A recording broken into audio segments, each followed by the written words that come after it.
Hello guys, welcome back to us Anime 7. இந்த வீடியோல நம்ம என்ன பார்க்க போறோம்னா ரெனகேட் இம்மோர்டலோட நெக்ஸ்ட் எபிசோட் தான் guys பார்க்க போறோம். இந்த அனிமேவோட ப்ரீவியஸ் எபிசோட்லாம் நீங்க பார்க்கல அப்படிங்கிற பட்சத்துக்கு நம்ம சேனலோட பிளேலிஸ்ட்ல இருக்கு. மறக்காம எல்லாத்தையும் செக் பண்ணி பார்த்தா வந்து இந்த எபிசோட பாருங்க. அப்படினா உங்களுக்கு இந்த அனிமேல இருக்கக்கூடிய ஸ்டோரி லைன்ஸ் எல்லாமே புரியும். சரி ஓகே guys, பலவலன் பேசிக்கிட்டே நேரத்தை நினைக்காம டாடா நம்ம இன்னைக்கான எபிசோட்குள்ள போவோமா? போன எபிசோடோட லாஸ்ட்ல நம்ம என்ன பார்த்திருப்போம்? நான்கு பிரிவோட கூட்டணி ஒட்டுமொத்தமா தலையை தொங்க போட்ட மாதிரி காமிச்சிருப்பாங்க. அது மட்டும் இல்லாம ஹீரோ இதுதான் ஃபர்னஸ் எடுக்க சரியான நேரம் அப்படிங்கிற மாதிரி சொல்லிட்டு அந்த இடத்துக்குள்ள ஃபர்னஸ் எடுக்கிறதுக்காக போயிருப்பாங்க. எபிசோட் தான் ஸ்டார்ட் ஆகுது. எபிசோடோட ஆரம்பத்திலே ஒரு மிகப்பெரிய மலைப்பகுதியை தான் காமிக்கிறாங்க. உள்ளுக்குள்ளார ஊட்டாய் அதிகப்படியான காயத்தினால பயங்கரமா அந்த இடத்துக்குள்ள கஷ்டப்பட்டுக்கிட்டு இருக்கான். தன்னோட நெஞ்சை பிடிச்சிக்கிட்டு திடீர்னு அந்த இடத்துக்குள்ள யாரோ வராங்க அப்படிங்கிறது அவனுக்கு ஃபீல் ஆகுது. அட்டாக் பண்றதுக்காக போறான். பட் ஹீரோ அப்படிங்கிறது அவனுக்கு ஒரு அளவுக்கு மேல தெரிஞ்சிருது. மரியாதையா அந்த ஃபர்னஸை என்கிட்ட கொடுத்துரு அப்படிங்கிற மாதிரி ஹீரோ கேட்டுக்கிட்டு இருக்க. இந்த பக்கத்துல பார்த்தாவா அவனுக்கும் தெரியுது அந்த இடத்துக்குள்ள இது ஹீரோ தான் அப்படின்ட்டு. ஹீரோ உருவத்தையே மறைச்சு வச்சிருந்தாலும் வாங் மாஸ்டர் கடைசியில நான் உங்களை இந்த இடத்துக்குள்ள பார்ப்பேன் அப்படின்ட்டு எதிர்பார்க்கல அப்படிங்கிற மாதிரி இடத்துல சொல்ல ஹீரோ அந்த ஃபர்னஸையே பார்த்துக்கிட்டு இருக்க. அவனுக்கு நல்லாவே தெரியுது இந்த ஃபர்னஸுக்காக தான் வந்திருக்காரு அப்படின்ட்டு. அவன் மேலே அவன் கொஞ்சம் வெறுப்போடு சிரிச்சுக்கிட்டு இருக்க மாதிரி அந்த இடத்துக்குள்ள என்கிட்ட இவ்வளவு பெரிய பொக்கிஷம் இருக்கு, இதனால இம்மார்டல் வேலைக்கே போக முடியும், இருந்தாலும் இதை வச்சுக்கிற தகுதி எனக்கு மட்டும் இல்ல, இந்த 4 பிரிவு கூட்டணி இருக்க யாருக்குமே கிடையாது. வாங் மாஸ்டர் நீங்க விருப்பப்பட்டா இதை வச்சுக்கிற தகுதி உங்களுக்கு இருக்குன்னா தாராளமா நீங்க எடுத்துக்கலாம் அப்படிங்கிற மாதிரி சொல்லிக்கிட்டு அந்த இடத்துக்குள்ள இருந்து அவன் ஹீரோ கிட்ட கொடுத்துறான். அதே சமயத்துல வழியில அந்த இடத்துக்குள்ள இருந்து பயங்கரமா துடிச்சுக்கிட்டு இருக்கா. இந்த பக்கம் ஹீரோவா அவனை எதுவும் கண்டுக்கிற மாதிரி தெரியல. நம்மளுக்கு கிடைச்ச பொருள் கிடைச்சிச்சு அப்படின்னு அந்த இடத்துக்குள்ள இருந்து போகாம அந்த இடத்துக்குள்ள ஹீரோ அவனுக்குன்னு ஒரு பில் பாட்டில கொடுக்குறான். இதை ஒரு நாளைக்கு ஒரு மாத்திரை போடு,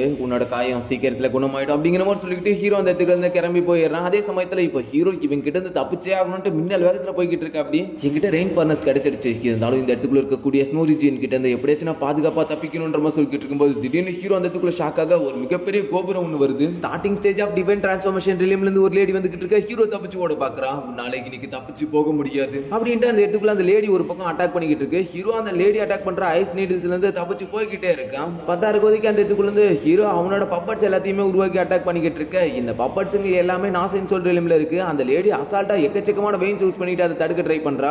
ஐஸ் நீடிலே உருவாக்குன மாதிரி அந்த பப்பட்ஸ் எல்லாமே தப்பிச்சுக்கிட்டே இருந்தாலும் ஒரு கட்டத்துல அந்த இடத்துக்குள்ள இருக்கக்கூடிய அந்த லேடி மொத்தத்தையும் ஒரே இடத்துக்கு வர வச்சு அதுங்களோட நெஞ்சிலே குத்தி அது எல்லாத்தையுமே ஒரே வச்சிடறா. பட் ஹீரோ நான் ஒண்ணு சும்மா இல்ல பிளாஸ்ட் அப்படின்ற மாதிரி சொன்ன அடுத்த நிமிஷம் அது எல்லாமே வெடிச்சு செதற ஆரம்பிக்குது. அந்த இடத்துக்குள்ள எக்கச்சக்கமான கிளவுட் உருவாகுது. இதை உபயோகப்படுத்திக்கிட்டு ஹீரோ அந்த இடத்துல தப்பிச்சிட்டான். 4 கூட்டணியை சேர்ந்த வில்ல பயபுல்க யாருமே இன்னைக்கு தப்பிக்க முடியாது அப்படிங்கிற மாதிரி அந்த இடத்துக்குள்ள அந்த லேடி சொல்லிக்கிட்டு இருக்க.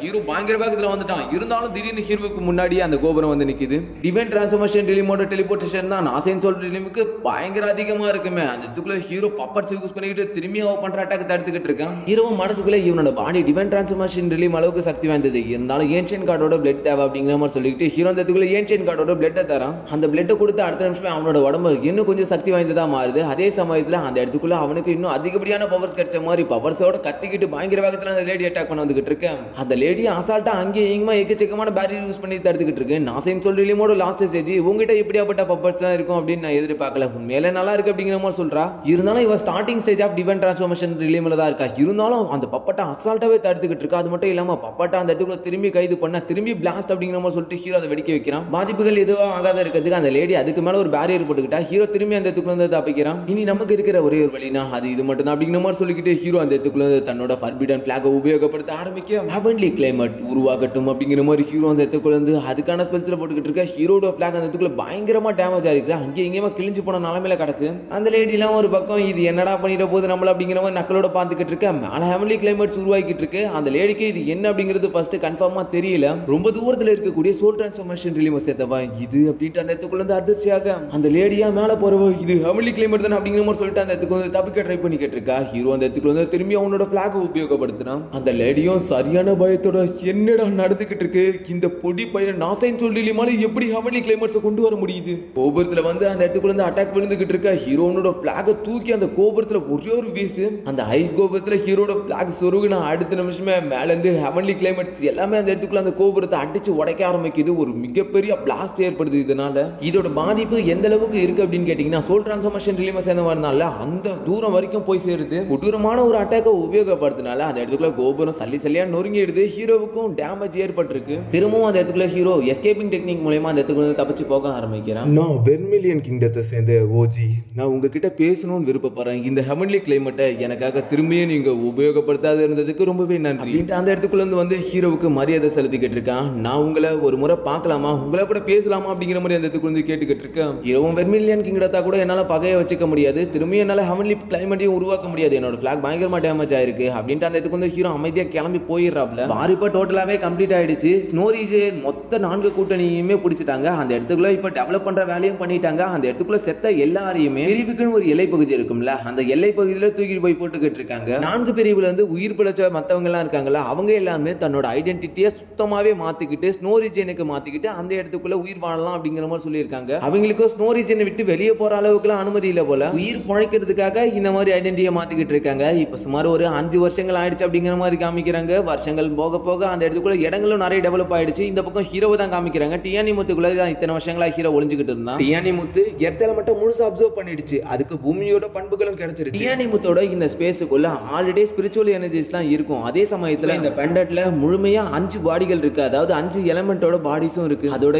எனர்ஜிஸும் கொஞ்சம் வெளிப்படுற மாதிரி தெரியுது அப்படிங்கிற மாதிரி சொல்ற ஹீரோ அந்த இடத்துக்குள்ள இருந்து இந்த 5 எலிமெண்டோ என்னைக்கு ஒன்னு சேருதோ அந்த நாளுக்காக நான் காத்திருக்கணும். உண்மையான அங்கீகரிப்பு கண்டிப்பா கிடைக்கும் நம்புறேன். டியானி முத்தோட பல மர்மமான விஷயங்கள் அன்னைக்கு கண்டிப்பா வெளிப்பட வாய்ப்புகள் இருக்கு. டியானி முத்தோட உண்மையான வாரிசு ஹீரோ தானே இப்போதைக்கு. அதனால டியானி முத்து எப்ப அந்த 5 எலிமெண்ட்டையும் முழுசா அப்சர்வ் பண்ணி முடிக்குதோ அன்னைக்கு கண்டிப்பா ஹீரோவுக்கு ஏதாவது புது விஷயம் கிடைக்கும் அப்படிங்கிற மாதிரி நினைக்கிறான். நான் எப்ப என்னோட லைஃப் அண்ட் டெத் டொமைனை புரிஞ்சுக்கிட்டனும் அதுல இருந்து உள்ளேயும் வெளியும் கால நேரங்கள் ஒரே மாதிரி இருக்கு. உள்ளேயும் வெளியும் டைமிங் டிஃபரன்ஸ்லாம் வேற எதுவும் இருக்காது அப்படிங்கிற மாதிரி ஹீரோ அந்த இடத்துக்குள்ள வந்து சொல்லிக்கிட்டு எனக்கு இன்னும் 4 வருஷங்கள் தேவைப்படுது அப்படிங்கிற மாதிரி சொல்லிட்டு வெளியே வரான். எதுக்குன்னா டிவைன் டிரான்ஸ்ஃபர்மேஷன் ரிலீம் அடையிறதுக்கு. வெளியே வந்து பார்த்தா ஸ்னோ ரீஜன் அந்த இடத்துக்குள்ள ஒரு மிகப்பெரிய கிங்டத்தையே உருவாக்கி வச்சிருக்கு. ஸ்னோ ரீஜன் 5 வருஷத்துக்குள்ள இவ்வளவு பெரிய இம்ப்ரூவ்மெண்ட் அடைஞ்சிருக்கு அப்படின்ட்டு ஹீரோ அந்த இடத்துக்குள்ள வந்து உள்ளுக்குள்ளார வந்து பார்க்க ஆரம்பிக்கிறான். ஸ்னோ ரீஜனுக்குள்ள பாத்தீங்கன்னா எக்கச்சக்கமான ஸ்னோ இருக்கும் அப்படிங்கிறது எல்லாருக்குமே தெரியும். இருந்தாலும் அந்த இடத்துக்குள்ள இருக்கக்கூடிய ஐஸ் கட்டிகள் எல்லாத்தையுமே ஒரு உருவங்களா மாத்திக்கிட்டு இருக்காங்க. அது இல்லாம ஒரு முக்கியமான விஷயத்த சொல்ல போனா இந்த இடத்துக்குள்ள இருக்கக்கூடிய மக்கள் எல்லாமே தலையை தொங்க போட்டு நடந்துகிட்டு இருக்காங்க. அது மட்டும் இல்லாம அவங்க எல்லாருமே 4 பிரிவோட கூட்டணியை சேர்ந்த ஆட்கள் தான். இந்த இடத்துக்குள்ள உயிர் பிழைச்சவங்க எல்லாருமே தன்னோட ஐடென்டிட்டியை மாத்துறாங்களே, ஐடென்டிட்டியை மாத்தின அடுத்த நிமிஷம் எல்லாருமே இந்த மாதிரி வேலை வாங்க ஆரம்பிச்சிட்டாங்க. நெஞ்சில கையை பிடிச்சிக்கிட்டு ஒரு லேடி அந்த இடத்துக்குள்ள நடந்து வந்துகிட்டு இருக்க. ஹீரோ அந்த இடத்துக்குள்ள எல்லாருமே தன்னோட பவர்ஸ் யூஸ் பண்ணி செக் பண்ணி பார்த்துக்கிட்டு இருக்கான். கல்டிவேட்டர்ஸை பார்க்கும்போது எப்படி ஸ்பிரிச்சுவல் ஆராக்கள் அவங்களோட உடம்புக்குள்ள இருக்குமோ அதே மாதிரி மக்களை பார்க்கும்போது லைஃப் எனர்ஜி அப்படிங்கிற மாதிரி ஒன்று இருக்கணும். பட் ஹீரோ செக் பண்ணி பார்க்குறவங்களோட உடம்புல எல்லாருக்குமே டெத் எனர்ஜி மட்டும் தான் இருக்கு. ஹீரோவுக்கு பயங்கரமான இருந்துச்சு. இந்த இடத்துக்குள்ள இருக்கக்கூடிய மக்களோட உடம்புல லைஃப் எனர்ஜி அப்படிங்கிறது இல்ல,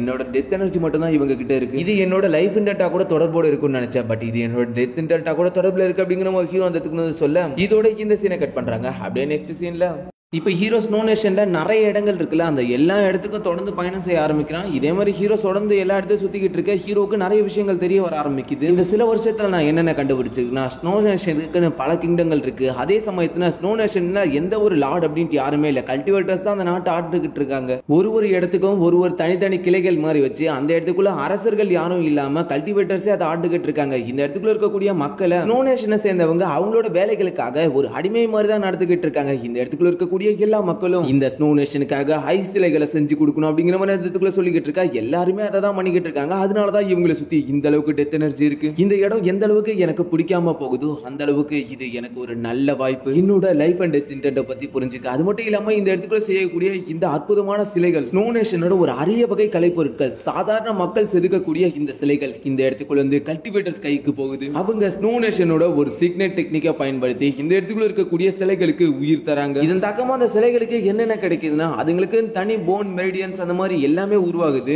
இந்த ஸ்னோ நேஷனோட ஒரு மையம் ஸ்னோ நேஷன் இந்த அளவுக்கு சக்தி வாய்ந்ததா இருக்கிறதுக்கு முத காரணம் இந்த டெக்னிக் தான். இதன் மூலமா தான் ஸ்னோ நேஷன் இந்த அளவுக்கு வலிமை பெற்று இருக்கு. இது மட்டும் நமக்கு கிடைச்சிச்சு அப்படின்னா இந்த டெக்னிக்கை நான் என்னோட மரபொம்மைகளுக்கு செலுத்துறது மூலியமா இதோட பலன் இன்னமும் நல்லா இருக்கும் அப்படிங்கிற மாதிரி அதுக்கு ஹீரோ சொல்லிக்கிட்டு இருக்க. இதோட சினை கட் பண்ணா இப்ப பேலஸை தான் காமிக்கிறாங்க. இது ஸ்னோ நேஷனோட ஹோலி பேலஸ். ஆமா, இந்த நாட்டை சேர்ந்த நிறைய குப்பைகள் வெளியே தப்பிச்சு போயிருக்கு. அதுங்க எல்லாமே சக்தி வாய்ந்ததா மாறிக்கிட்டு இருக்காம அப்படின்னு மாதிரி சொல்லிக்கிட்டு இருக்கா. ஸ்னோ நேஷனை சேர்ந்த எல்டரும் அவங்களுக்குன்னு தனி மாஸ்டர் கூட இல்ல, சின்ன கல்டிவேட்டர்ஸ் நான் இங்க. அவங்களால நம்மள என்ன பண்ணிட முடியும்னு நினைக்கிறேன். நீ உன்னோட கல்டிவேஷன்ல கவனத்தை செலுத்து, நம்ம சக்தியை அதிகரிக்கிறது தான் இப்போதைக்கு நமக்கு முக்கியமான விஷயம் அப்படிங்கிற மாதிரி சொல்லிக்கிட்டு இருக்க. சைட்ல இருக்கிற பொண்ணு வெர்மிலியன் கிங்டத்துல ஏதாவது செய்தி வந்துச்சா அப்படிங்கிற மாதிரி கேட்க அந்த எல்டரும் அமைதியா இருக்கான். கழுத்துல பாக்ஸ போட்டவனும் அது எப்படி வராமல் இருக்கலாம், நம்மளா கூட 7 எல்டர்ஸ் போயிருக்காங்க, அது மட்டும் இல்லாம ரெட் ஃபீனிக்ஸ் போயிருக்காங்க. இத்தனை ஆண்டுகள் ஆயிடுச்சு, இருந்தாலும் இன்னும் ஒரு சின்ன செய்திகள் கூட வரலையா நமக்கு கிங்டத்துக்கு அப்படிங்கிற மாதிரி கேட்டுக்கிட்டு இருக்க. அவங்க பண்ணக்கூடிய பண்ணக்கூடிய அந்த நுட்பம் ரொம்பவே சக்தி வாய்ந்தது. அது மட்டும் இல்லாம ஃபோர்ஸ் பத்தி ஒருத்தங்களோட பவர்ஸ் அதிகரிக்கிறதுனா சாதாரணமா இருக்குமா? இது மட்டும் இல்லாம நம்ம கிங்டம் இப்போ லெவல் 5க்கு இம்ப்ரூவ் ஆகணும்னா அது கண்டிப்பா சோல் டிரான்ஸ்ஃபர்மேஷன் ரிலீம சேர்ந்த ஒருத்தராச்சு வேணும். இந்த நேரத்துல நம்மளுக்கு வேற வழி இல்ல அப்படிங்கிற மாதிரி அந்த இடத்துக்கு வந்து அவன் சொல்லிக்கிட்டு இருக்க. சோல் டிரான்ஸ்ஃபர்மேஷன் ரிலீம அடைஞ்சு என்ன பிரயோஜனம்? எப்படியா இருந்தாலும் அவங்களாலயும் இன்னும் 100 வருஷம் தானே வாழ முடியும். அது மட்டும் இல்லாம ஃபோர்ஸ் பண்ணி எப்படி அதிகரிக்க முடிஞ்சுன்னா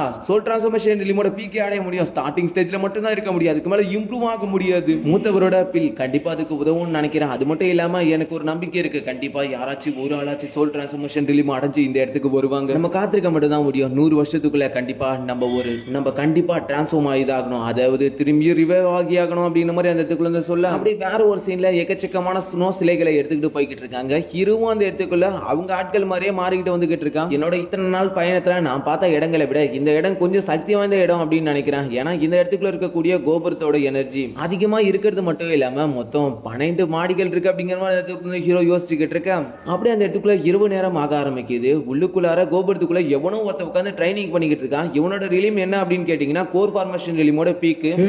யாருனே அப்படின்ற மாதிரி கேட்டுக்கிட்டு இருக்கும்போது ஹீரோ சடசடா முன்னாடி டெலிபோர்ட் ஆயிட்டு உன்னோட உடம்பு எனக்கு வேணும்ன்ற மாதிரி சொல்ல நான் சிட்டில ஆடலாம்னு சொல்லிக்கிட்டு இருக்கும்போது மண்டையில ஒரு அடி அடிச்சு ஹீரோ அந்த இடத்துக்குள்ள வந்து மயக்கமாக்குறான். அப்படியே அந்த இடத்துக்குள்ள இருந்து போயிது வடியுது. அலங்காத்தால எந்த ஒரு அசம்பாவிதமும் நடக்காத மாதிரி எல்லாத்தையும் அந்த இடத்துக்குள்ள இருந்து மறந்துக்கிட்டு ஹீரோ அவனோட உருவத்துல வந்துகிட்டு இருக்கான். உள்ளுக்குள்ளார நடந்த விஷயத்தை பத்தி வெளியே இருக்கிற யாருக்குமே தெரியாது. அந்த எனர்ஜி பிளாஸ்ட் கூட அந்த அளவுக்கு பெருசா யாருக்கும் தெரிய காணும். மாஸ்டர் வந்துட்டீங்களான்ற மாதிரி சொல்லிக்கிட்டு இருக்கும்போது ஹீரோட கண்ணு கொஞ்சம் பிரகாசமாகுது. அப்படியே ஹீரோ ஒரு பக்கம் சொல்லிக்கிட்டு இருக்கான் இவங்க 2 பேருமே ஸ்டூடெண்ட் தான். அது மட்டும் இல்லாம இவனோட நினைவுல இருந்து பார்த்தா இந்த பொண்ணு இவனுக்கு சேவைகள் செஞ்சுக்கிட்டு இருக்கு. நான் ஸ்னோ நேஷன்ல இப்படியாப்பட்ட விஷயங்கள் இருக்கும் அப்படின்னு எதிர்பார்க்கல. மற்ற மாநிலங்கள்ல சீடர்கள் எல்லாருமே மாஸ்டருக்கு சேவை செய்யறத பத்தி நான் பார்த்திருக்கேன். பட் இருந்தாலும் இப்படியாப்பட்ட விஷயங்களை நான் ஸ்னோ நேஷன்ல எதிர்பார்க்கல அப்படிங்கிற மாதிரி சொல்லிக்கிட்டு ஹீரோ அந்த இடத்துக்குள்ள இருந்து எதையுமே கண்டுக்காம நடந்து வந்துகிட்டு இருக்கான். ஏதாவது புது சிலை வந்திருக்கா அப்படிங்கிற மாதிரி ஹீரோ அந்த இடத்துல கேட்க 2 சிலை வந்திருக்குன்ற மாதிரி சொல்ல சரி நான் இன்னைக்கு உன்னோட சக்தியை பார்க்கணும் அப்படின்ட்டு ஆசைப்படுறேன். உன்னோட திறமையை எனக்கு காமின்ற மாதிரி சொல்ல சரி மாஸ்டர் அப்படிங்கிற மாதிரி சொல்லிக்கிட்டு அந்த இடத்துக்குள்ள இருந்து ஒரு சிலையை எடுத்து வெளியே வைக்கிறான். இந்த சிலை பார்க்க ஒரு ஆந்த மாதிரியும் பட் ஃபேஸ் மட்டும் ரொம்பவே வித்தியாசமான ஃபேஸா இருக்கு. முன்னாடி வரவனும் அந்த இடத்துக்குள்ள இருந்து அவனோட சக்திகளை பயன்படுத்த ஆரம்பிக்கிறான். அதன் மூலமா அவனோட கையில ஒரு பிளாக் எனர்ஜி மாதிரி கேதர் பண்ணிக்கிட்டு இருக்கு. அதான் அந்த பொம்மையோட உடம்புக்குள்ள அனுப்பி விடுறான். இவன் அனுப்பிவிட்ட இந்த எனர்ஜி அந்த இடத்துக்குள்ள என்ன பண்ணுதுன்னா ஒரு 9 மெரிடியன் அப்படிங்கிற ஒண்ணு உருவாக்க ஆரம்பிக்குது. அந்த பொம்மையோட உடம்புக்குள்ள மெரிடியன்ஸ் உருவாக்க ஆரம்பிக்குது. எந்த இடம்னா இருக்கிற எல்லா இடங்களுக்கும் போகுது அந்த மெரிடியன்ஸ். நடுவுல ஒரு மைய பகுதியை வச்சுக்கிட்டு மேலையும் கீழேயுமா அந்த இடத்துக்குள்ள இருந்து இணைக்குது அந்த பொம்மையா. அப்படியே அந்த இடத்துக்குள்ள இருந்து கொஞ்சம் வீக்காக பிள்ளை எடுத்துக்கிட்டு அந்த இடத்துக்குள்ள இருந்து திரும்பியும் தயாராக ஆரம்பிக்கிறான். இந்த 9 மெரிடியன் அப்படிங்கிறது இந்த சிலையை உயிர்ப்பிக்கிறதுக்கான முதல் படி தான். 2வது படி அது ஸ்னோ ரீஜியனோட ஒரு சீக்ரெட் டெக்னிக். அதோட பேரு ஐஸ் பியூரிஃபை அப்படிங்கிற மாதிரி அந்த இதுக்கு வந்து ஹீரோ சொல்லிக்கிட்டு அந்த சிலையை பார்த்துக்கிட்டு இருக்க மாஸ்டர் எனக்கு பல சந்தேகங்கள் இருக்கு. அதெல்லாம் தீர்த்து வைக்க நீங்க வர முடியுமா என்னோட வீட்டுக்கு? நீங்க ரொம்ப நாட்கள் ஆச்சு என்னோட சந்தேகங்களை தீர்த்து வச்சு. இன்னைக்கு நைட்டு நீங்க வேணா மறக்காம என்னோட வீட்டுக்கு வர முடியுமா அப்படிங்கிற மாதிரி அந்த இடத்துக்குள்ள வந்து அந்த பொண்ணு கேட்டுக்கிட்டு இருக்க ஹீரோவும் என்ன சந்தேகம் அப்படிங்கிற மாதிரி அந்த இடத்துக்கு வந்து கேட்கறான். நம்ம தெளிவா தானே சொன்னோம் அப்படின்ட்டு அந்த பொண்ணு இருக்க அதிர்ச்சி ஆகிட்டு அதே சமயத்தில் சைட்ல இருக்கக்கூடிய சீனியர் ட்ரைனிங் பண்ணிக்கிட்டு இருக்கதை பார்த்துட்டு மாஸ்டர் கொஞ்சம் காலங்களா நீங்க ரொம்பவே மாறிட்டீங்க அப்படிங்கிற மாதிரி சொல்லிக்கிட்டு அந்த இடத்துக்குள்ள வந்து அந்த பொண்ணு ஹீரோக்கு பக்கத்துல வந்து ஃப்ளோட் பண்ண ஆரம்பிக்குது. கிஸ் பண்ற மாதிரி மூஞ்ச எடுத்துக்கிட்டு ஹீரோ கிட்ட போக ஹீரோ அவனோட பவர்ஸ் யூஸ் பண்ணி ஒரே அடி தான் அடிச்சடிக்க அந்த பொண்ணு பறந்து போகுது. மாஸ்டர் என்ன தயவு செஞ்சு மன்னிச்சிருங்க என்ன தயவு செஞ்சு மன்னிச்சிருங்க அப்படிங்கிற மாதிரி அதுக்கு அந்த பொண்ணு சொல்லிக்கிட்டு இருக்க 2வது ஸ்டெப் செய்ய தயாராயிட்டி அப்படிங்கிற மாதிரி கேட்டுக்கிட்டு இருக்கா. மாஸ்டர் அப்படிங்கிற மாதிரி சொல்றமா அந்த இடத்துக்குள்ள இருந்து 2வது ஸ்டெப்பையும் ஆரம்பிக்கிறான். Bone and heart purify technique அப்படிங்கிற மாதிரி சொல்லிட்டு அந்த இடத்துக்குள்ள இருந்து ஒரு டெக்னிக் உபயோகப்படுத்திக்கிட்டு இருக்க. அந்த டெக்னிக் தான் அந்த சிலைக்கு உயிரை கொடுக்குது அப்படிங்கிற மாதிரி இடத்துல சொல்றாங்க. பட் இருந்தாலும் அந்த டெக்னிக் அவனை பறக்க விட்டுடுது. இவனால இன்னமும் இந்த டெக்னிக்கை கட்டுப்படுத்துற அளவுக்கு சக்தி வாய்ந்தவனா மாற முடியல. மாஸ்டர் என்ன மன்னிச்சிருங்க நான் இதுல தோல்வியை சந்திச்சிட்டேன் அப்படிங்கிற மாதிரி சொல்ல ஹீரோனோட மனசுக்குள்ள யோசிச்சு பார்த்துக்கிட்டு இருக்கான். இந்த பியூரிஃபை டெக்னிக் அப்படிங்கிறது ஒரிஜினோட ஒரு ரகசிய டெக்னிக்காமா. அது மட்டும் இல்லாம இந்த பியூரிஃபைங் டெக்னிக் அப்படிங்கிறது நம்ம இதயத்தை முற்றிலுமாவே தூய்மைப்படுத்தக்கூடிய ஒரு டெக்னிக் தான் பியூரிஃபை டெக்னிக். இது இந்த இடத்துல ஒரு அரிய வகை டெக்னிக் தான் அப்படிங்கிற மாதிரி ஹீரோ சொல்லிக்கிட்டு இருக்கும்போது அந்த இடத்துக்குள்ள இருந்து சீனியர் வந்துட்டார் அப்படிங்கிற மாதிரி அந்த இடத்துக்குள்ள அந்த பொண்ணு சொல்லிக்கிட்டு இருக்கா. இவன் தான் சீனியர் போல. மாஸ்டருக்கு என்னோட மரியாதைகள் மாஸ்டர். நீங்க அன்னைக்கு எனக்கு சொல்லி அமிச்சிங்கல்ல அதை நான் வெற்றிகரமா செஞ்சு முடிச்சிட்டேன். 4 ஃபேக்ஷனை சேர்ந்த அந்த கல்டிவேட்டர்ஸ்லாம் எங்க இருக்காங்க அப்படிங்கிற விஷயம் எனக்கு தெரிஞ்சிடுச்சு. இந்த விஷயத்தை பத்தி நான் ஹோலி டெம்பிள் கிட்ட சொல்லிடவா அப்படிங்கிற மாதிரி அந்த இடத்துல கேட்டுக்கிட்டு இருக்கேன். ஒன்னும் தேவையில்ல என்ன கூட்டு போங்கன்ற மாதிரி சொல்ல அவன் கொஞ்சம் அதிர்ச்சியோட பாக்குறான். ஹீரோவும் அந்த இடத்துக்கு லைட்டா மறைக்க அப்படியே அவன் அந்த இடத்துக்கு வந்து ஹீரோவை கூட்டு போகிறான். இதோட இந்த எபிசோட முடியுது. எபிசோட் பிடிச்சிருந்தா மறக்காம ஒரு லைக் தட்டி விட்டுருங்க. இப்ப ஹீரோ ஒருத்தனோட பாடியை கட்டுப்படுத்திருக்கால அவனோட உடம்புல இருக்கக்கூடிய எல்லா நினைவுகளும் ஹீரோவால பார்க்க முடியுது. அந்த 2வது டெக்னிக் இருக்குல்ல அந்த 2வது டெக்னிக் அந்த பியூரிஃபை டெக்னிக் அப்படிங்கிறதுக்கு அது கூட இந்த இடத்துக்குள்ள ஹீரோவுக்கு தெரியும். எப்படின்னு கேட்டீங்கன்னா ஹீரோவுக்கு ஆல்ரெடி சின்ன சின்ன நாலேஜ் இருக்கு. அதாவது ஹீரோ அதை பத்தி படிச்சிருக்கான். அது மட்டும் இல்லாம இவனோட மெமரிஸ்ல இருக்கிறத வச்சுதான் ஹீரோ அந்த இடத்துல எல்லாத்த பத்தி எக்ஸ்பிளைன் பண்ணிருப்பான். சரி ஓகே எல்லாருக்கும் புரிஞ்சிருக்கும்னு நினைக்கிறேன். நெக்ஸ்ட் ஒரு நாள் எபிசோட்ல சந்திப்போம். அது வரைக்கும் பை காய்ஸ்.